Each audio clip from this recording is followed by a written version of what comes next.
Welcome back to episode 2 of the Global Guessing Weekly podcast. My name is Andrew Eady. I'm joined here with Clay Grabard. And you'll notice while we don't have a guest today, we do have some very interesting topics related to geopolitics and forecasting that we think you'll all be interested in. We're going to jump right into it. The first story that we're going to talk about is the recent report that came out today, released by the U.S. regarding Jamal Khashoggi's killing back in 2018 by, as the report alleges, the Crown Prince of Saudi Arabia, MBS. What were your thoughts on that? That was sort of a big deal today. Oh, huge deal. I mean, no one expected this coming out, that the Crown Prince was behind the killing of Jamal Khashoggi. No, I I think know, plot twist. it's a big plot M. Night twist. No one, Shyamalan. no one saw this one coming. Nope. Um, yeah, I mean, what could be said about it, right? It took a few days longer than the media said it was for this report to come out because Biden wanted to talk to the king beforehand. It's something that we didn't know beforehand, right? It leaked during the last administration that the Crown Prince was behind it, and so it's just making it public. I think probably the biggest thing that I found not sort of surprising but noteworthy was that the Biden administration went out of their way to say that there wouldn't be any sanctions as a result of this report. And that it was, I believe they said, too complicated. I haven't read everything about the release of the report. I just remember hearing that in particular in the news, which I thought was quite noteworthy that, this damning report comes out that implicates the de facto leader of Saudi Arabia, even if the Biden administration wants to treat the king as the primary leader, and that there's sort of no repercussions besides sort of bad PR. That was my biggest takeaway as well, right? You have this report that's supposed to be, as you said, incredibly damning. The Crown Prince approved for these, trained assassins basically to go and kill this journalist. That is the antithesis of what America stands for, right? Free speech and speaking truth to power. Um, but there's no penalizing of MBS. And I think it was even said, in the report that there's no penalizing of MBS because the U.S. doesn't want to risk rupturing their relationship with Saudi Arabia. And as you mentioned, he spoke with the king before releasing the report. So this all sort of points to the fact that I think the report was released to show that Biden is different than Trump and that he's not going to stand by while Saudi Arabia commits atrocities. However, I think it also shows that the U.S. is very much the same United States that we were under Trump, and that, well, maybe we say that these things matter to us. Are we willing to act? And it I seems think like it's a little the bit time is different not than now. that, right? I think on one hand, right, Biden made a campaign promise where he said that he's going to hold Saudi Arabia accountable. So he can't just get into office and then hide the report. And there are no sort of direct penalties on Saudi Arabia either, but you do have this sort of very, at least sort of symbolic gesture of the Biden, an action by the Biden administration where they're sort of delegitimizing the authority of MBS and putting the sort of the decision-making power, at least in terms of optics, back into the king's hand, which That's a good point. is in some right. That's sort of like a direct penalty on MBS that doesn't hurt the rest of the world. I think the real question will be, moving forward, does the Biden administration sort of keep up that negotiate really with the king and sideline MBS, or is that just something that they did in these initial months in the lead up to the report, and that's sort of like what their punishment is for MBS, and they don't want to do more because they don't want to risk, alienating an important ally still in the region. It's a great question, especially that last point, right? They're still a very important ally. Iran is a bit under the thumb of a few countries right now. A lot of countries have moved forward in the region and sort of left Iran in the past. And so staying close to Israel, staying close to Saudi Arabia will help to maintain that positioning and that balance. Um, but Saudi Arabia is making it a little bit difficult. It'll be very interesting to see what happens, with those two countries, that bilateral relationship through 2021 and beyond. Yeah, and it's also interesting to see like how this affects sort of future arms sales, right? Like I think the U.S. is also in some ways tied because one of the largest forms of leverage was how many arms the U.S. was supplying to Saudi Arabia. But I believe the Saudis came out and said that there's no change in the moving away from American um, made arms, and I think that also just sort of affects the relationship that they have there, and that. Um, Biden also just doesn't want to make any sort of negative effects that would roll back the progress of the Abrams Accords either. Um, at least that's Yeah, sort of how I see it. I don't know. how you see it? 100%. I think, it's clear that Saudi Arabia has a lot of power. It doesn't seem like the U.S. is trying to stifle that power at all. It seems like it's just trying to um, sort of change where it's directed. And so you can see that with the way that we've, handled Saudi Arabia's war in Yemen and the carpet bombing there and how we tried to put a stop to that. We're not stopping the sale of arms to Saudi Arabia. We're just saying, don't use it in this way. And so I think that's a really good point. The arms sales are going to be an interesting thing to watch moving forward. And I also think, just to talk about the prediction that we did this week, right? We made a prediction that I think we said 21% chance that Saudi Arabia and Israel normalizes relations by the end of this year. Hmm. And in some ways, I think this event, I don't know how important it is in the grand scheme of things, but it's definitely like slightly bullish on those odds because it's not something that will damage the relationship, right? This could have also been part of the U.S.'s, bargaining chip towards Saudi Arabia. This relatively light um, punishment that's been given out with respect to this. Um, Now, maybe, that as we talked about in our article, and you were really big on bringing up as a constraint, was the king's personal thoughts on the Israel Palestinian conflict. And this sort of lighter punishment that's being put on primarily NBS rather than the country might go a step in sort of making the king a little bit more on board with things because, the punishment is not coming on to Saudi Arabia as a whole. Um, I think it's a great observation. Yeah, I think the U.S. is not blaming Saudi Arabia for the killing of Jamal Khashoggi, right? They're very specifically targeting both MBS in terms of his general culpability, but also they did sanction, some of the royal guard and the people who were under his command. And so I think they're definitely trying to. We talked about this before the podcast, but walk this tightrope, separating the culprits from the state so that you can still work with the state to get things done, like normalize relations with Israel or talk to them about, how negotiations will end up going with Iran and the JCPOA, which we'll get into later. Yeah, without damaging that relationship. So that's a good point. Yeah, and I think it's also part of the sort of the other story that happened this week, which comes with the airstrike that the Biden administration conducted against Iranian-backed militia forces in Syria, which again I think is also sort of tight walking the rope.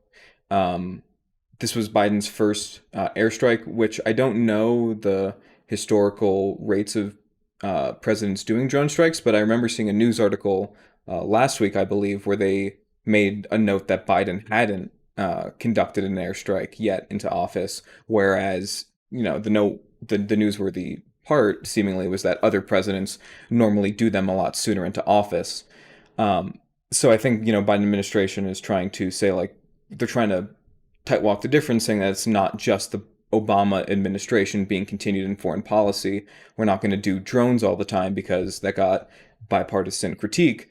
At the same time, there's also the need for appropriate responses in military actions, and the Biden administration can't do nothing as well. They just don't want to take a step that will also piss off Iran and perhaps ruin the odds of a nuclear deal being resumed as well. But what was your take on the drone strike that the Biden administration did in Syria? Yeah, so just for context for people who don't sort of know the backstory of what's going on there, um, there were some U.S. Contractors and people part of a U.S. coalition who were in Iraq on February 15th, and they were hit with a rocket strike. Um, and one person was killed, and a few were injured. And so 10 days passed, and then on the 25th, Biden carried out an airstrike sort of right on the border of Iraq and Syria, and ended up attacking some facilities and killing some Iran-backed militia. I think the final count was somewhere close to 22. Um, and so, yeah, I think it's a lot of what you said, right? It's uh, walking that tightrope because apparently Biden had talked to Iraq before he carried out the strike to let them know that one, he was going to do it in Syria, right? He didn't do it in Iraq where the Americans were hit because he didn't want to damage that relationship. And then also making sure that everybody knows that it's a very measured strike, right? This is proportionate. The U.S. was attacked, so they're attacking back. It's not sort of a declaration of war. Um, it's interesting to see the feedback actually on things like Twitter. It's been really fascinating. The right, Lindsey Graham, praised the attack, said Biden did a great job for showing, American force in the region and not letting us get pushed around. Whereas the left, Ilhan Omar, was drawing was trying to evoke sentiments of hypocrisy compared to how the left would treat airstrikes from Trump during his administration, saying, what's the big difference? And so it is interesting to see sort of uh, who he's catering to with some of his decisions and how he's deciding his foreign policy. Um, and the last thing I'll say, I mean, this strike was carried out, I think, 36 or 37 days into office. In my head, when I first realized that, I thought that was um, very quick. So I very quickly went to Google to see when Trump carried out his first military action, and his was 9 days in office. It was a raid in Yemen, and so apparently, like you said, it's not actually that fast. A lot of presidents have moved quicker than Biden, so that was interesting as well. Yeah, I do think unlike the first instance with Jamal Khashoggi, sorry, just moving tracks, we talked Yeah, with Jamal Khashoggi how that related to the Metaculus Monday prediction we made on Israeli Saudi normalization. I think this one goes to the one we made in Volume 2, talking about the U.S. rejoining the JCPOA, or the Iran nuclear deal, as it's also known by the end of this year. And I think, unlike the first one, where um, there seems to have been like a real give and take, I think nothing that was done with respect to this retaliation and drone strike by the Biden administration fundamentally changes any of the constraints on any of the actors, making the nuclear deal more likely. Um, do you feel the same way, or do you think that the fact that the Biden administration was willing to make a definitively moderate response? I mean, killing 22 individuals we can is certainly not moderate from a certain perspective, but in comparison to the last administration and in comparison to predecessors with the rate of drone strikes, this is definitely more moderate military action. And so, do you think that perhaps makes it more likely that the U.S. relieves sanctions on Iran by the end of the year? I think I agree that it doesn't really change the constraints, and if anything, I think both sort of the airstrike, that we're talking about with the Iranian-backed militia, and also what we were talking about with the sanctions on Saudi Arabia, I think they both might even hurt the chances of the U.S. rejoining the JCPOA this year. I think, carrying out a drone strike on Iranian-backed militia, obviously the government probably can't outwardly say that they were supported by the Iranian government, but I mean that definitely can't help negotiations. And then I think also not carrying out sort of the full uh, power of the law, so to speak, on MBS and really punish him for his atrocities is also not going to help negotiations. I think going easy on Saudi Arabia and taking an action that's ostensibly hurting the Iranian state are both um, actions that it's not going to destroy negotiations by any means. I think both parties seem eager to rejoin. It's just a matter of who's going to move first and concede more. But I definitely think that I agree. It's either not going to change anything or it's going to hurt the chances. And how significant do you think it would hurt the chances, right? Because I'm pretty confident in the relatively neutral impact. But in your mind, like, could this actually, if I want to just take that back real quick, um, Hmm. the killing of 22, I mean, they're Iranian-backed forces, not Iranians, if I'm not mistaken. Correct. Yeah, no, they Um, weren't from there. yeah, so I think that definitely blunts the effect it'll have definitively, but it also does come during an election year. Um, in Iran. And so any sort of drone strike, we were talking about how these next few months are the most likely where anything will happen, because sanctions relief would be a huge boost to the Iranian economy and therefore be a boost for the moderates in the upcoming election. And so if we were to see action, we feel it's either going to happen now, or if the moderates were to win pretty handily in the upcoming election. And this event might just make it politically less likely for um, the president of Iran to, take those steps to to rejoining the JCPOA without the U.S. moving first. So actually, I think I could see how it could be a negative impact. Yeah, and I think, as you said, with the election coming up, obviously you want to curry favor with your populace, and I think um, cozying up with the U.S. after they carry out a strike on, as you said, they're not Iranian soldiers, but you know, understandably, they're soldiers backed by the Iranian government carrying out sort of Iranian interests. You know, the populace would not be happy with, in response to those people being killed, Iran saying, "All right, well, let's cozy up to the U.S. and rejoin this deal." So I agree. I think politically, domestically, and internationally, it's probably not looking likely, at least in the foreseeable future. But if you let's leave a little final update. Let's look at both stories and say positive, neutral, or negative impact on the likelihood. So let's first do the Jamal Khashoggi report and Israeli-Saudi relations by the end of 2021. We originally said 21% chance. My initial view on it is neutral with maybe a slight positive increase. You? A slight positive increases in it might be more likely that they'll rejoin Yeah, based perhaps on the 22 stories. or 23. Okay, I think I'd probably say the inverse. So less likely, but not by a lot either. I think with Khashoggi, what the U.S. did was not a positive movement towards Iran, but it also wasn't unexpected. I think any state looking at the international system can understand why the U.S. did what they did. So I don't think it's going to hurt negotiations that much. With the Iranian-backed militia, also, I don't think it's going to hurt negotiations that much. They weren't Iranians, they were an Iranian military, and so I think that helps a ton. I think that's also the reason why states tend to use these sort of paramilitary forces, and so that they're not forced into action if something happens to them, geopolitically. So I think I agree. Uh, Yeah, and in then on terms the of not Iranian not a one, big swing. yeah, for Iranian one, I would say it's a wash personally. I wouldn't move it from. I think we gave that one 20%. I would I would personally stick there just because I think the fact that, as you were saying, the foreign backed troops, I just think it won't have a significant enough effect.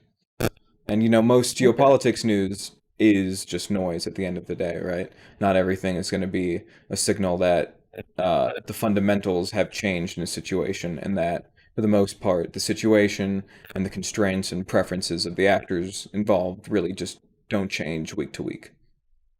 You just pulled in a lot of authors there. You had some Nate Silver, you had some Marko Papic. That was good. That was nice.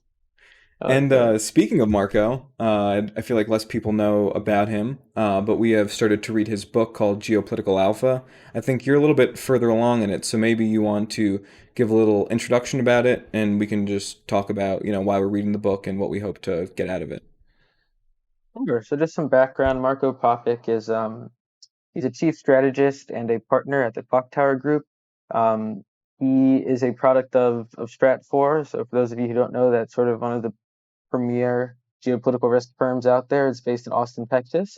Um, and actually, I think our last guest on the podcast, Balkan Devlin, was involved with Stratfor at one point as well.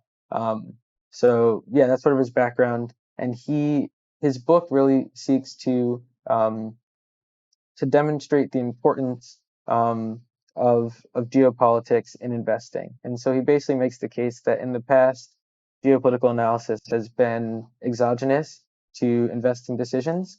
It has sort of existed on the peripheries of the information that investors tend to look at when they're making their investing decisions, and hasn't really been taken into account uh, in sort of a serious way. And so his case now is that times have changed, markets aren't just going up. Geopolitics has a big effect on the way that markets move, and so we have to pay attention to geopolitics to better understand how to invest and how to get alpha, basically. And that's sort of the title of his book, is Geopolitical Alpha. He says the markets don't always go up, He but says, "I know, big I was aware surprise." of an old There's some adage of communities. stocks only go up. That's right. I know. Is Listen, Marco it's weird aware to of the hear. money printer, of the trillions of dollars we've let in? I think.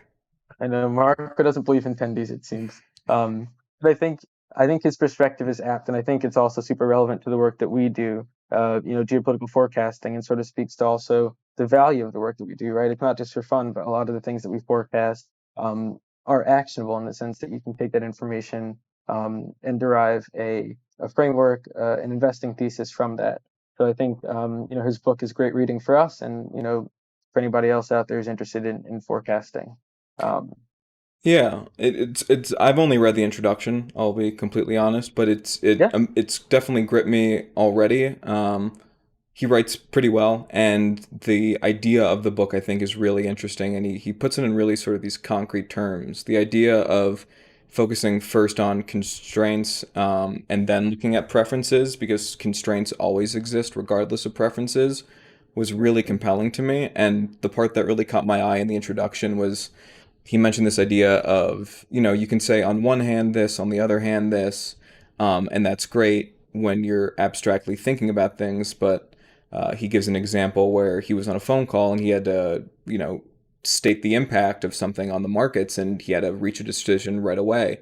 And I think what I want to see is perhaps he'll give a list of heuristics and frameworks for being able to quickly balance and weight on one hand this, on the other hand this, and make that make the combination and synthesizing of everything a lot easier. Because I think for us, when we make predictions, we're really good at laying out on the one hand this, on the other hand that.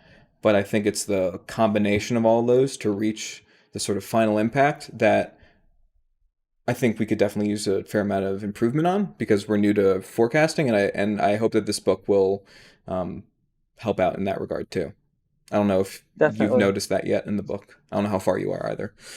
Yeah, no, definitely. And I think, we talked about constraints. If you've read our last two Metaculus Mondays, constraints come into play in the way that we approach our forecasts. And I think, he uses constraints sort of at a very macro level to talk about the relationship between geopolitics and economics, right? He says, we like to think about uh, the market movers and the Fed and these people that are changing interest rates, and that's all well and good. But all of that has to fit within the geopolitical entity of the state, right? And the state's relationship with other states and how they interact. And so even economics can be seen in some cases as a preference that's subject to the constraint that is the state and the state's geopolitical stance and orientation in the world. So I think we're definitely going to lean on that a bit as we move forward, because also it's nice for us. Constraints sometimes can be quantified, right? So if you're talking about a constraint might be, a country's military force, and you can actually count how big is their army, how big is their air force, what can they actually do. That sort of calculus, I think, is going to be really useful moving forward.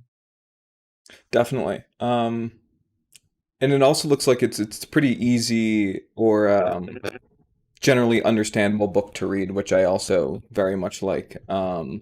There's not Very a lot accessible. of yes, it's definitely written in a very accessible way, and I think the sort of last thing that I'm looking out for is just what sort of predictions and forecasts are useful in the finance space when it comes to geopolitics, and I imagine it'll be different than what the primary items of concern for forecasting is purely in the geopolitical and national security space.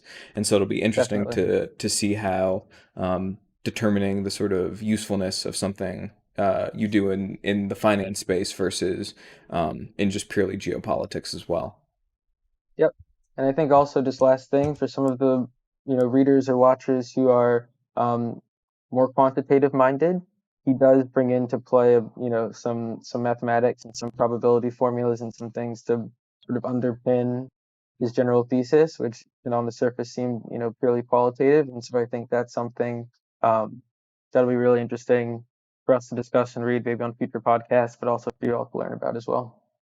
Yeah, we could, have a little whiteboard and even put the formulas up too. Be fun. That's right. Yeah, just go through it. Yeah, and it's nice because first he'll explain what his framework is, and then he'll put it into quantitative terms. And so when you're looking at the equation, be able to map it back to what he was saying, in the chapter prior. And so, as you said, it's all very readable, accessible, and very informative as well.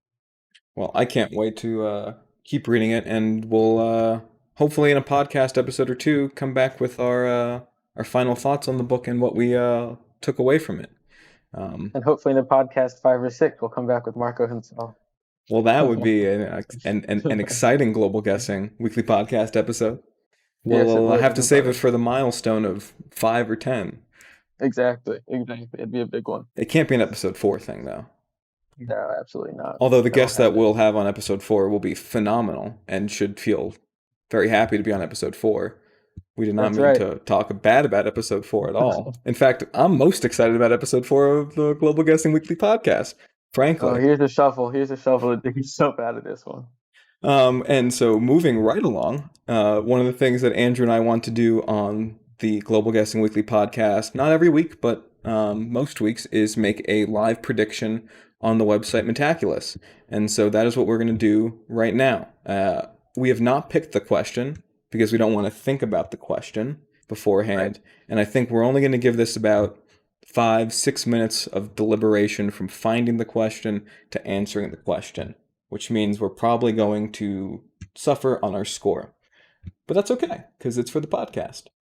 So we're going to And if go. you've read And if you've read our interview with Regina Joseph or watched our interview with Balkan Devlin, we've done a similar exercise where, at the end of the interviews, we'll ask them to make some on-the-spot predictions. Granted, we're giving ourselves a bit more time than whatever we gave them, 30 10 seconds or a seconds, minute. 5 seconds, I think. Exactly. So now I feel bad. But I think it is a useful skill as a forecaster to test yourself, not just doing these sort of long-form, really thoughtful predictions, but also testing your intuition and just trying to understand how to approach a question.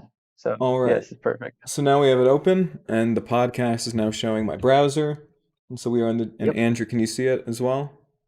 I can. I also have a window as Phenomenal well. technology. All right. Um, let's see. Which of these look it? When will North Korea have a McDonald's? The best one. We should just No. do that one now. Wow, we are very out of whack for the nuclear deal versus the community. It'll be interesting to see how this one pans out. Be very interesting. I Yeah, I think, think what's interesting about crowd forecasting is that I think oftentimes when people see, oh, it's at 55%, a prediction might be at 55%, I can't make a prediction that's so far from that, or else, it's definitely wrong. So there tends to be this, it's not confirmation bias, but just this, approach to forecasting that can become a bit um, unempirical, yeah, and I think, for lack of a one thing better that we term. should do is, as Balkan was saying, when how he tries to look at whether or not the community is correct, is try to argue the community standpoint and prediction. And I think perhaps if we continue to see this gap between us and the community, is look back at the Iran nuclear deal and try to argue from the median of 57% and see if we can get to it. Yep. But I'll just go back to searching for a question. I kind of like the North Korea nuclear missile one, just because we have a pretty clear Sure. base rate of, because North Korea likes to shoot off missiles. Um, it's one That they thing that they do. like doing. Yeah, let's pull that one up. So what is Okay. the, The you show the question watchers is, what will the, North Korea launch another intercontinental ballistic missile before 2022? This question will resolve positively if a missile with a range of more than 5.5 thousand kilometers, capable of hosting a nuclear warhead, is launched by the North Korean government. Now, the missile has to be capable of. Haven't, like, none of their missiles made it very far? yeah, I think the missiles haven't made it very far. I'm also not sure when the last time they tested a missile was. I know there were two tests, I think, in 2017. I'm not sure if they've done one since, probably not in 2020. Not that COVID really has anything to do with nuclear tests. I just didn't hear Let's anything see. about it. North Korea nuclear test by year. Or, no, missile tests. Yeah, ICBMs. List of North Korean missile tests. Oh, apparently they did a series of short-range missiles in March, marking its first missile test in 2020. March 2020, yeah, but that was short range with an operational range of 240 kilometers. Short term, short term. And it looks like that followed threats in January of that year, 2020, to resume nuclear and ICBM testing. So it might have just been, a move to try and make their threat more credible. and not actually, a sign of intent that they're doing anything too dangerous. Now, let's see. North Korea developed nuclear missile programs, and I'm reading the top comment on Metaculus here. Mhm. Um, just for people that are only listening to audio, Oh, that's it's a smart. report from the UN. North Korea maintained and developed its nuclear and ballistic missile programs throughout 2020 in violation of international sanctions, helping fund them with some $300 million. In the past year, North Korea displayed new short range, medium range submarine launch and intercontinental ballistic missile systems at military parades. It is highly likely that a nuclear device could be mounted onto long range, medium range, and short range ballistic missiles. Hmm. The member state, however, stated it was uncertain whether North Korea had developed ballistic missiles resistant to the heat generated during re entry. My initial feeling is that as bad as he was of a president, in my personal opinion, Donald Trump did warm tensions with North Korea quite a bit.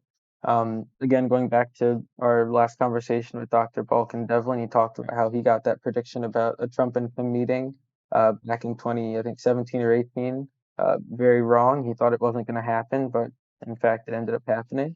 Um, so I think it's possible that, if what's the time horizon by 2022? By If Biden 2022. I think it would require a show of force from Biden um, to sort of spur that type of action. Um, and I feel like Biden has enough on his plate. We've been talking about the Abrams Accords and the JCPOA and COVID-19 and racial issues domestically. I feel like, granted, he can do more than one thing at once. I just feel like I there's not think, going to be yeah, I think my issue with this is the technicalities of this question, or sure. Yeah, seemingly let's go that I into that I those. read here, which is right with a missile with a range of more than 5,500 kilometers. Now, who's it doesn't does it have to go 5,500 kilometers? Does North Korea just have to say it's 5,500 kilometers? Because if that's the case, I think it's quite likely that they will test an ICBM and they will say that that ICBM um, is capable of going the full distance, of going, super far. But is Right, the that the missile just has to truth? be able to go that distance and carry a warhead. And Well, they could just say, I guess they just have to be able to say that it goes right. Because how else are they gonna test? Like, do they have to like release their missile plans online and have a peer-reviewed journal study say that right? well, I Because think they could just I think claim there's that enough air. it goes far enough, right? I think there's that the air defense systems in not neighboring, but nearby countries like China would be able to identify this sort of, aerial object that's in the air. But I guess it also depends on where they do the test and or even No, if they do the it's just more test. so like, can the missile actually go that far? Right? They Right, might right. test like a quote ICBM. I just feel like it'd be hard to like, uh, launch a little mini missile and then say, oh yeah, And it was a that was the one. And China's like, we saw it on our radar. That was an ICBM. Yeah, What are you guys that talking was just a about? paper airplane that Kim Exactly. shut off, and they had some sparklers behind it. Um, Um. So I mean, yeah, I don't know. I think I re my instinct is to say that it'll happen if Kim feels threatened by the new U.S. administration, and he'll feel or he just threatened. domestically feels like he needs to show force, right? He could also just do it because if he's revealed this already that he has this missile, quote unquote, back in October, the question is he gonna have it out and try it out? It'd be It's a interesting to see good like when question. they announced other things and versus like when they tested it. There's a story I was going to bring up earlier, just in terms of geopolitical news, that is related to this. In the Czech Republic, back in 2014, there were plans to build a state-controlled nuclear reactor. Plans got scrapped, and people are waiting basically for the Czech Republic to put out a tender. People are waiting to bid to build a new nuclear reactor in the Czech Republic. And on the list of people waiting to bid is South Korea. So if South Korea started building a nuclear reactor in the Czech Republic, saying, oh, it's just for, carbon light energy moving forward, but really it's so that they can start developing their own or continue developing their own nuclear weapons. Maybe that would be enough to push Kim to take action. I don't know. But it seems like he is a big fan of shows of force. So I think he'll need to feel like there needs to be a show of force. He has done one every single year. And ICBM. No, he hasn't tested a single ICBM, I don't think. No, he did a I think no submarine one's. launch. He did an intermediate range ballistic missile, short range, short range, short range. Here, I'll go through Wikipedia here. Um, oh, well, there's one that made Maybe it. it's like, They launched an ICBM in 2017 that made it yeah, 28. I think they did They made it too. 4,500. Yep, another one 2017. And the one. I think that's when we all got the alerts on our phone Oh uh, yeah, another about something ICBM. going to Well, it tells you Alaska. about my reading comprehension skills. There's a lot of ICBMs. Your boy just not reading at all. IC, ICBM. So one, two, three. They've tested three? And when did they announce the first ICBM? I think it was 20. I feel like it was all 27, or at least it No, started when did in they like announce 2017. it? Oh, Like, did they like announce it I can't imagine much. It would be interesting because apparently here? they paraded around an ICBM in October of last year during a parade. Um, so perhaps there's some pattern between showing off an ICBM and launching it. Yeah, actually, there wasn't like a pre-announcement. It doesn't look like. And they did for this other one? Okay, so it's probably pretty likely. The one thing that is interesting is if you look here, let me so you can see it. But are they showing it Um, off so that they don't have to actually launch it? Is the question, I the think. community predictions, if you look at them, have become a little more bullish over time.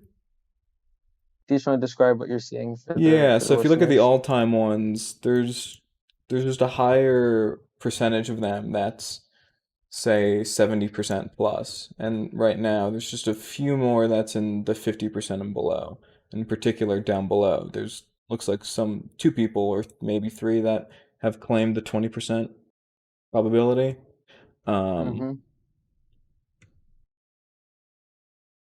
Seems like there's actually a pretty steep drop off in terms of people's confidence yeah, in recently, you see early that? February. Yeah, in I early mean, it's February it nowhere went near from like it's still right. The bottom range was still lower in the past, but definitely has dipped down a bit. 75 to I guess 70% now, a 5% drop in it looks like, the course of a day. So I'm not sure what happened on February 9th, was it? I feel like we've February 10th? definitely gone over our 5 minutes, so Start making a prediction? let's start making a prediction. Okay. Well, so I think we can start. How do you feel just relative to where the community is right now? Do you feel like it's higher or lower than that 70%? Given that people have been trending a little, I would say like slightly below it, but not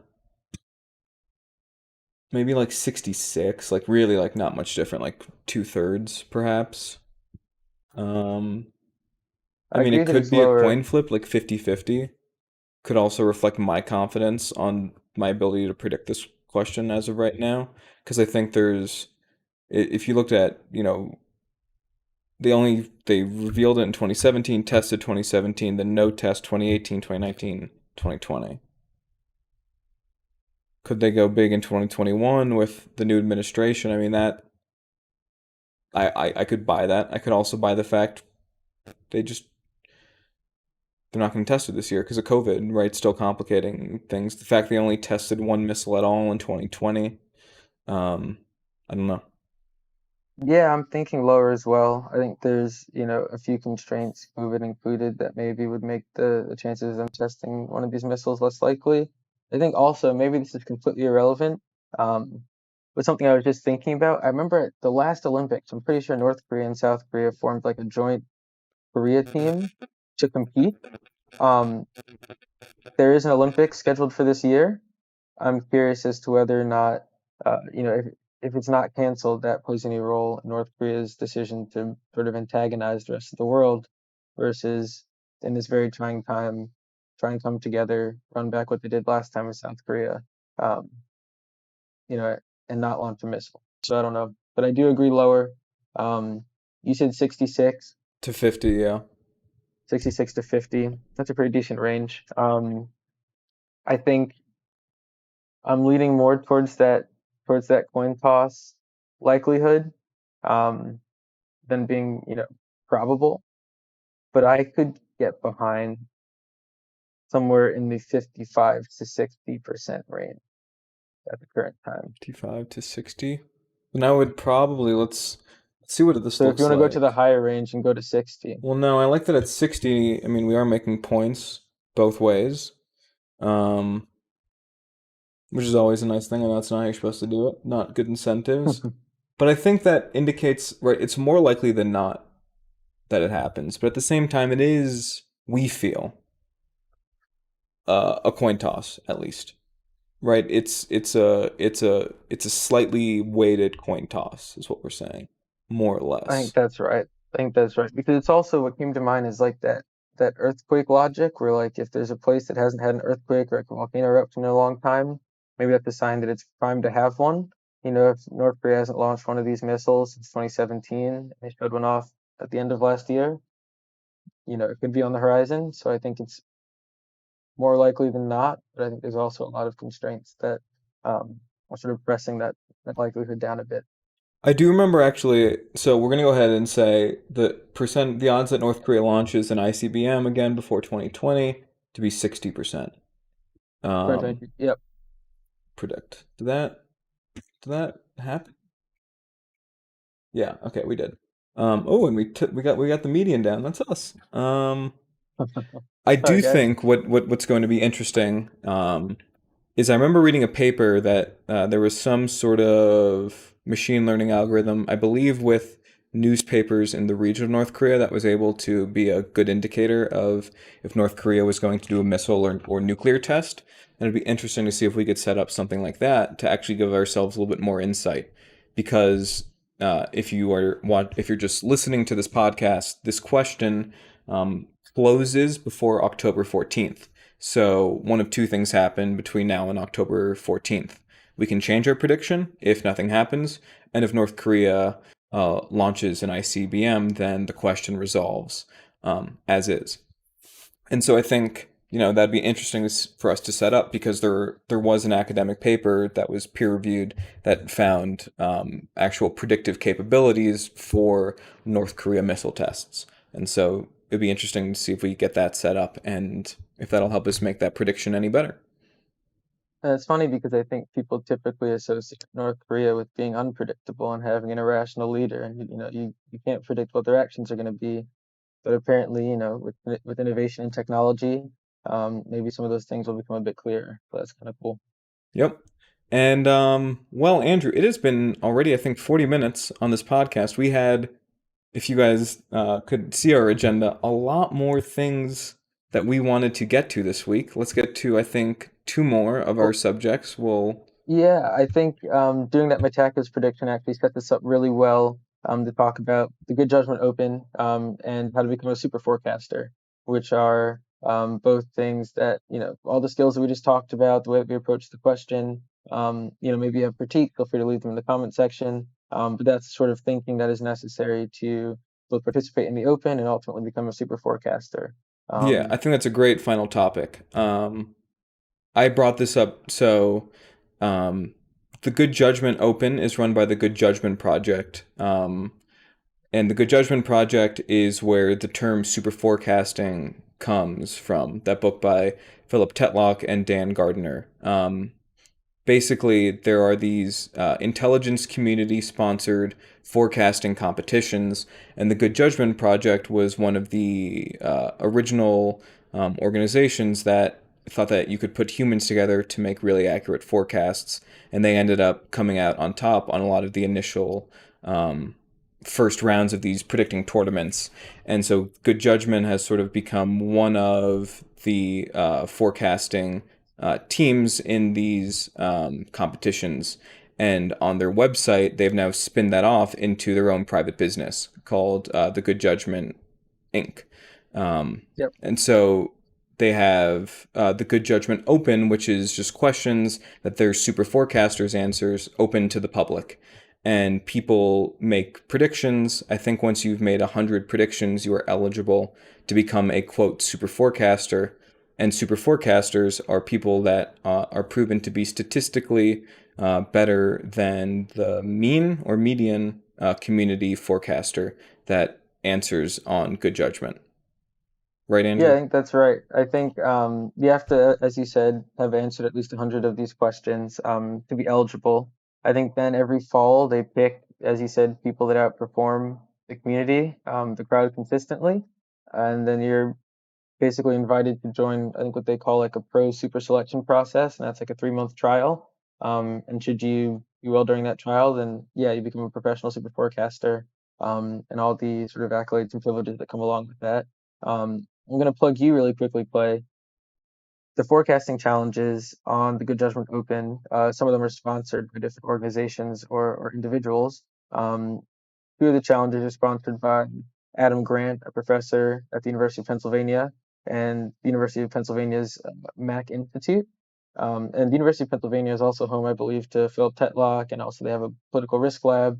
It's sort of a like a mecca for geopolitical risk in that sense, and that is also Clay's alma mater. So every time he speaks, just know that he's coming with that wise expertise and wisdom from Penn. So that's pretty cool. No, we don't have to talk about Penn. It's a fine university. It's a fine university.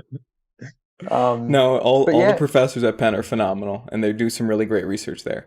there we go. Especially with good judgment. And I think what'll be good for us with answering questions for the Good Judgment Open that's on that website is not that we're going to become super forecasters, but that it creates like this sort of end goal that we can get to is trying to become, good enough that we are super forecasters. And to do that, I think we'll have to start, getting more methodical and better about how we do forecasts. And so what I mentioned to you is that like we should start timing our forecasts because I believe in super forecasting, Tetlock says that super forecasters spend 30 it's like 30 minutes to 4 hours. I honestly it's somewhere in that range, which It's a seems big like a very range, probably large on the range. shorter side in Yeah, volume. maybe Yeah. 2 hours, but like for us, like we some of our predictions can be longer than that, and so I think starting to time our predictions and getting more consistent about our approach and the time that we spend deliberating, I think will just help make us better forecasters. Um, so that's what I'm looking forward to about answering these questions. There is really sort of almost having it be like a more regimented practice of forecasting rather than things like the Metaculus Mondays or the election prediction series, or just like news interest forecast that we do that is a little bit more hobby-esque. This will sort of make it a little bit more principled in terms of how we do forecast if we want to actually become super forecasters. Yeah, a few things. Just for context, both of our past interviewees are both super forecasters with the Good Judgment Project. So if you're interested in knowing more about what those super forecasters are like or how they think about predictions, definitely check out those interviews. Um, but also, I think what you said is correct in terms of uh, timing the forecast, just because I sort of see forecasts almost like art, where you could spend forever working on a painting, and just by nature of spending forever, it might end up looking okay. That doesn't mean that the fundamental skills are there. I think if you time yourself, um, you know, use your intuition, rely on those skills as opposed to just time and iteration, that is a better test of if you're getting things right. And so I think, the same things apply to forecasting. I think you can spend a long time getting caught up in all the different variables that might be relevant to a question, and that'll take you forever and maybe make the prediction ultimately less accurate. Or you can time it, try and be regimented, and only include the absolutely pertinent things. Like the story you told about Marko Papic on the phone, where he had to come up with something very quickly, um, and that ultimately would be more beneficial. Yeah, and that is a good point. With it's kind of like we're going from a woodworker to a carpenter. It's taking it from art to something a little bit more practical of a Yep. of a creation. Yeah, But I we'll think still that's be great. artists on the side. or actually probably it's the other way around. We'll mostly be Forecast it on the artists side. with our Metaculus Monday and other predictions, but we're gonna make progress on the Good Judgment Open too, um, That's right. and hopefully That's become right. super forecasters. But I think that's what everyone thinks, and not everyone can be super. So we'll see. And not everyone can be super. That's a great quote. That's a great quote. So the quote we want to Um, end it on, not everyone can be super. No, we have to end it positively. Everyone can become super. there we go. I like that. Everybody can just become not, super. just not gonna try. Just leave it on that. Um, yeah, I mean, do you have any other stories or anything else you wanted to bring up this week? Anything that's GameStop. lingering on your mind? Talk about GameStop. GameStop. Geopolitical I'm not implications sure. of that. You know, the U.S. stock exchange is just kind of a meme at this point. It's funny because Probably is as some much as geopolitical. GameStop seems like a meme, I think the ripple on effects might actually exist. I mean, you think about you were talking about the VIX, right? And the stock market crashing. I think with GameStop activity, AMC, people are losing confidence in the stock market. When people lose confidence in the stock market, they want to move their money into more stable investments.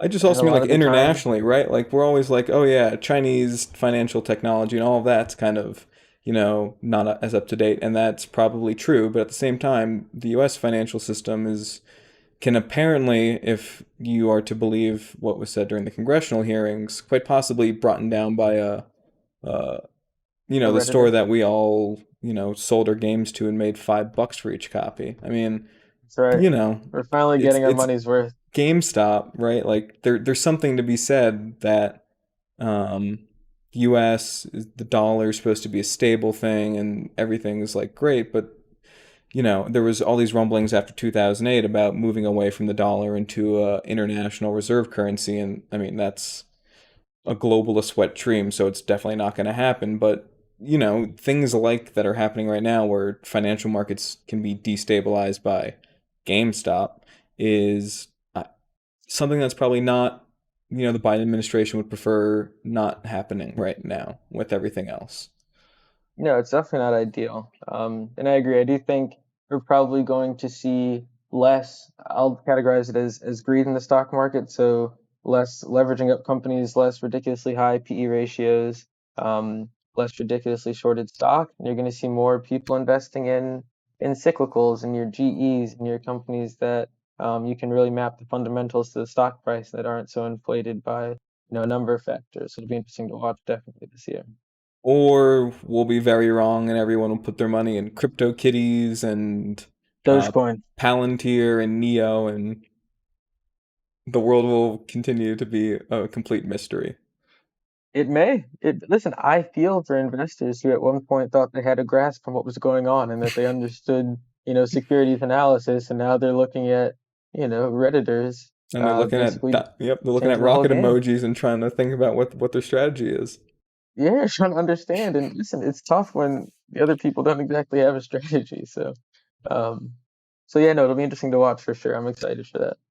All right, everyone, that is episode 2 of the Global Guessing Weekly podcast.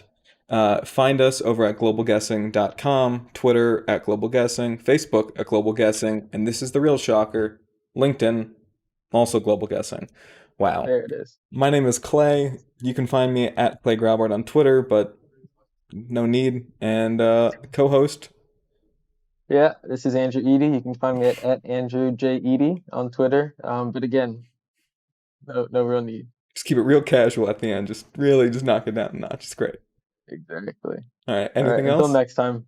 No, that's great. All right. And that's a wrap.